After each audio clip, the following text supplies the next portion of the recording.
Okay, so as we can see, there are many significant developments in Asia and between China and the Philippines. But before we go on, there's an interesting snippet from the personal history of Ambassador Jose Romero. Your, was it a grandfather, No, was a my consul from China? maternal great-grandfather came from Amoy Uh-huh. and settled in Cebu, became a successful merchant in Cebu. He was appointed by the Chinese government as the first honorary consul in Cebu. But when our crew here heard that Ambassador Jose Romero will be the guest, I said, yung Tisoy? So, Tisoy, Chinoy, nagko-combine na lahat yan. That's the Filipino, di ba? Which is the most important geopolitical virtues of the Filipino, Philippines, yeah. which can make us a real player in this part of the world. Yes, and I remember one of the articles I wrote about the cosmopolitanism of the Filipino. That is our asset. That's right, asset, yeah. Our nationalism should be based on that cosmopolitanism. And sabi mo nga, you said, that because of that, the Filipino can be the merchants for peace and prosperity, which I said. No? Yes, the honest broker between East and West. Yes, because yes. we have been we have absorbed the culture of both continents, Yeah. and we can make this to full use in enhancement of this merchant of peace process that we should be champions of. Yes. And one good way to picture this for our audience is to look at two maps and two routes, Yes. trade routes. No? Let's first take a look at the New Silk Road or the OBOR. Among very many maps of this, I chose this one as a standard because it includes the Philippines. But 9 out of 10 does not include the Philippines. No? Yes. This one includes the Philippines because this was an earlier vision of that One Belt, One Road, from China, through Russia, India, Persia, to the Middle East, to Europe, and then on the sea route from the Middle East, Mediterranean, down to the Indian Ocean, Malacca Straits, back to the China Sea, and to China.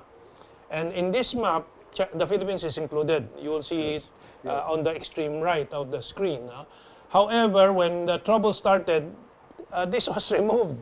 And most of the maps did not show the connection with the Philippines, right? That's right. Okay, so this is one. But on the western side, which is also the galleon trade route of the Philippines during the Spanish times, which enriched the Philippines greatly. Let's take a look at the second map, the second route. You see the Pacific Ocean from the Philippines. Actually, that's the ideal point to trade to the Americas and from the Americas to Europe. This is also the proposition of General Vic Corpus, that one of the things you should bring up in your talks too, and which you may have already discussed, because you were telling me that the Philippines we made the hub between Americas and the Philippines and the rest of the world through the Pacific Ocean. Yes, more like the link. Yeah, the linkage, yes. So that's a map there, the Pacific Ocean route. Yeah. And that's also the traditional direction of the galleon trade, I understand. Because the whole purpose of having this global economy is, first of all, to be able to move goods and services and people, as efficiently, as cheaply around the globe. Yes. Okay, so and then free trade of goods and services, access to markets, etc. So the linkage between OBOR and APEC is essential to promote this global trade. And if you look at the map of the One Belt, One Road, the OBOR, it really concentrates on the route towards Europe and back to Asia. Yes. The Americas is left out. Yes. This is where the Philippines really can insist on a vital role. Yes. And that's what the Trans-Pacific Partnership was supposed to do. That's right. To link ASEAN with America, to complete the loop. Yeah. Except that it looks like the U.S. is ambivalent about their own initiative. Yes. The American people actually themselves, very apprehensive about the TPP. That's right. Because they see it as a corporate initiative instead of a popular initiative. Yes, and they're really quite reluctant to open their market. And right now, they're chiding each other for exporting, employment to China and that sort of thing. Yeah. And and the competition of cheaper goods in the U.S. market, but still haunts the American corporate That's mind. what I was going to bring up next. How do you assuage the fear of the United States of America with this proposal for the galleon trade route to be linked to the OBOR? And wouldn't that strike fear in the hearts of American business? Well, it's all about comparative advantage. America should not be to have an inferiority complex because they have what it takes Yes. to compete. Yeah. Not in all sectors, but certainly in labor intensive, Yes, they cannot yeah, do that. But in high tech thing, they're still ahead of the rest of the world, even Europe. So that they can be very competitive in this area. Yeah. Yeah, but it's hard to convince U.S. big business that they need competition. Yes, yes. It's like yes. our own big business does not Yes, like yeah. competition in our own soil. Yes, yes. Yeah. This is, of course, a very complicated situation on how to promote global prosperity because the past few months and the past few weeks in particular, the global stock markets has been not only in the doldrums but has been teetering Yes. on another crisis, major crisis. Right. But this is where you have been repeatedly saying that that's why it's very important for the Philippines to latch on to the AIIB, Asian Infrastructure Investment Bank. Yes, we are now members. We've signed up finally. Yeah. And, And we signed on December 31, the last day, with Ambassador Basilio in China signing on in behalf of our finance right. secretary. Yeah. That's right. So, but at least we're there, and we're probably always a bit late in realizing the realities. Right. Now, so you have visited China with this delegation of Filipino diplomats and security officials, retired but significant. In fact, this is probably, and this is not to try to upstage anyone, but if I may say so, this is more significant than the visit of former President Fidel Ramos to China, to Hong Kong, to meet Ambassador Fu Ying, because you met with the Vice Minister of the Ministry of Foreign Affairs, while Ambassador Fu Ying, who was a very great ambassador in the Philippines and is now a political figure in the Chinese Parliament or Senate, People's Congress, is that it? Yes. But how do you interpret this? Well, I interpret this as, the Chinese are very sensitive, face saving, and so are we, all that. So I think that they, rather than a G2G immediately, which may be perceived as a kowtowing to the eviction notice that the UNCLOS has actually provided the the Philippines. PCA decision. PCA decision. So they are doing a P2P. People to people. Because we are a non-state player, we are an NGO, we are non-official, so we can speak freely and have the advantage of deniability. So they can pour out their hearts to us, we poured out their hearts to them, and that was, I think, the reason for our invitation. Yeah.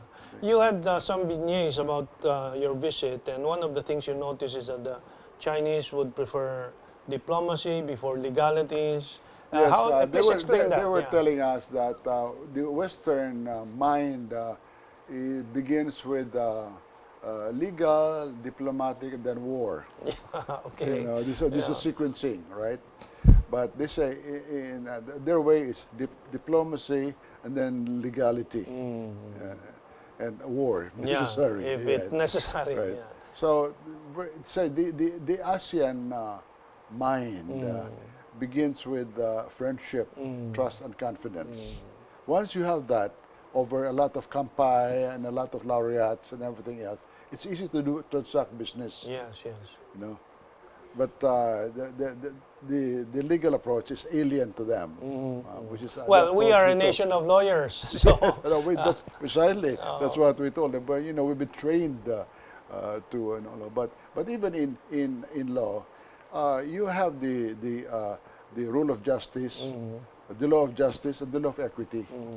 And I was telling them that you can set aside the UNCLOS and go into the superior law of brotherhood, because you can grant us a lot more than what even the UNCLOS has given us, Yes, rights yes. to in our executive. But you can give us all that plus railways and yes, and yes, yes. all of that. Yes.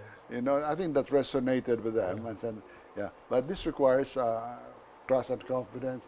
And they were quite honest that they said that they're hurt. They were hurt by our actuations, and there's a need for some healing Yes. process. But apparently, I gathered today that they want to accelerate the visit. Yes, yes. Which is the start of the real negotiations. We were just fillers. We were just advanced parties. Let's get familiar with the image of Ambassador Vice Minister Liu. Can we start rolling some of the photos that Ambassador Jose Romero took? Can you explain some of these? What's this? Well, actually, we were quite flattered because, as I said, we're just civilians and NGOs, but then they picked us up at the airport from the tube, and brought us directly there, which is the foreign ministry. And you got red carpet to walk on? Yes, more or less. Obama didn't even get the stairs. Yeah. Well, at least they get the bus waiting for us right there at the airport, free immigration, all that sort of thing. It's very flattering for the This was group. at the reception? This was after our meeting with. That's in the foreign ministry. Foreign Ministry. Yes, yes, and that's our group. By the way, can I explain Sure, what the sure. PCFR is? Philippine Council for Relations is bigger than the Philippine government, because we are not just the voters of the 30 or 16 million. We represent 100 million Filipinos with academe, even media, the military, security, the economists, diplomats. Everybody. And you out-exist each administration. You go We have on for served- decades upon decades upon decades. We have served about 6 administrations since 1985 through our publications and advice and Yes, service in government and all that. So they said that even after this administration have gone, we'll still be there. That's right. Hopefully. And you have both past and future. Meaning you as an ambassador, you know the ambassadors from the other countries. That's right. You know the ministers. Yeah. And in years to follow, you will meet them again. And you can represent the continuity. And the good thing is that, well, there was a lot of friction between the present administration and the present administration. But in the past, when we had this cordial relationship. That's Minister Liu, right? Minister Liu, Yes, yes. yeah. Okay, continue. Then we had a meeting, their ex-ambassadors and our ex-ambassadors. We talked about, our missions abroad. So forth. We met the retired generals with our retired generals, and we had a lot of friendly exchanges. Yes. So it was really very nice people-to-people engagement, the academe versus academe. And Did you bring anyone from the academy in this delegation? well, apart from myself, I consider you myself teach an at academe. UANP. We had Dr. Almase, who teaches at the National Defense College. She's a PhD. Then, of course, the others, Alan Ortiz, who is also, and some of this Kennedy School and Harvard types. So they represent both business and academia. Yes. But can you name every member of the delegation so we can get familiar? Yes, well, our vice president is Alan Ortiz with San Miguel Corporation. Then we have our youngest member, Benjamin, Bernard Benedicto, who is our guide there in the thing. And then He speaks Chinese, right? yes, speaks Chinese, so it helped that he was there. Then we had on the ambassador side, we had Ambassador Jimmy Yambao, we had Ambassador Jimmy Bautista, we had Ambassador Encomienda, and then the ladies were Ambassador Ortega, and Ambassador Betita, you know. And on the general side, we had General Tor, who was with the group in Timor-Leste. He was head of the UN group there, and General Galang of the police. We had General Adan, Deputy Chief of Staff. General Adan, Chief of Staff, and Colonel Flores was with the intelligence group, the sector. You've named 11 or 12 already. Maybe 11 or 12, include me, so that's 13. 13. I hope I don't mean anything, because they'll kill me if I miss the Yes, it'll come back. Yeah, sige. So what is the next step after this for the PCFA and the... we will, the PCFR, okay, concentrating on that, because that was the bulk of the thing, that was the invitee. We're going to institutionalize this dialogue, meaning to say that we'll have exchanges. Yes. For example, the ASEAN China Center is offering exchanges of faculty and students. ASEAN China Center, where is this based? In Beijing. In Beijing, Yeah. okay. Actually, this is a soft power thing. Then they're project oriented.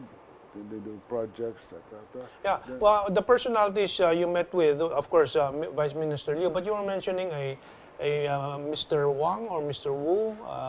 Mr. Wu heads the People's Foreign Service Institute. He was our host. So this is a people's organization, not a government? Or Government. It's government, okay. Yeah, it's very hard. Yeah, of course. The distinction is very blurred.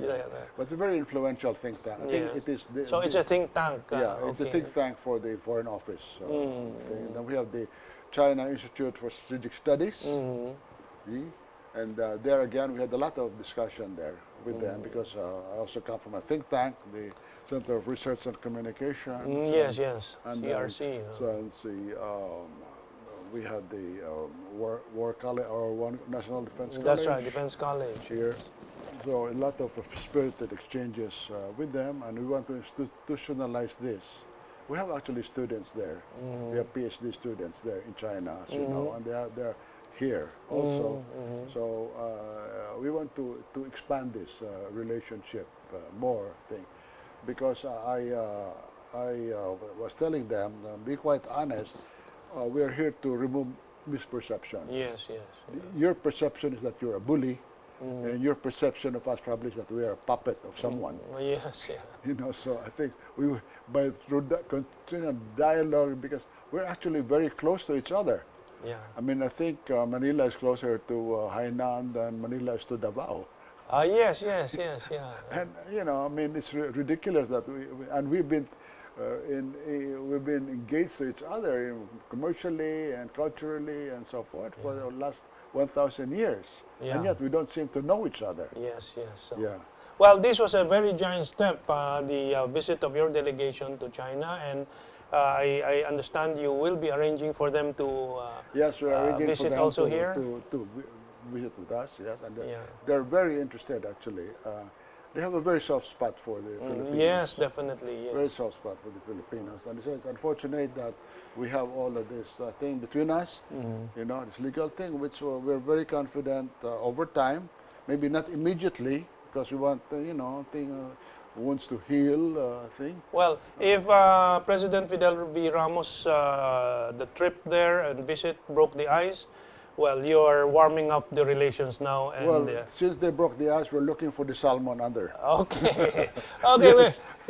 We've run out of time. We'll talk about the salmon and other things with China in our next discussion here. Okay. Maraming salamat. Thank you very much. Xie. Until our next sailing trip in the Asian century. Maraming salamat. Thank you.